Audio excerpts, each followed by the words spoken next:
અમદાવાદમાં આગામી 149મી જગન્નાથજીની ભવ્ય રથયાત્રા પૂર્વે આજે કોમી એકતા અને માનવતાનું એક અદ્ભુત દ્રશ્ય જોવા મળ્યું છે।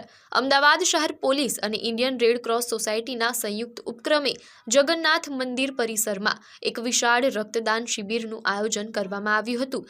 રથયાત્રાના પવિત્ર મહોત્સવ પહેલા યોજાયેલી આ શિબિરે સમગ્ર શહેરમાં સામાજિક એકતા અને સદભાવનાનો એક બહુ મોટો સંદેશ આપ્યો છે।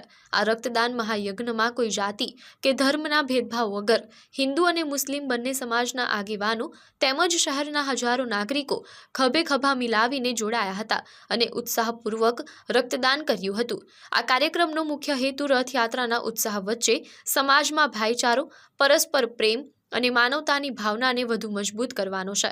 આયોજકો દ્વારા શહેરના તમામ નાગરિકોને હજુ પણ વધુમાં વધુ સંખ્યામાં આગળ આવી સ્વૈચ્છિક રક્તદાન કરીને માનવ સેવાના આ પવિત્ર કાર્યમાં સહભાગી બનવા માટે ખાસ અપીલ કરવામાં આવી છે।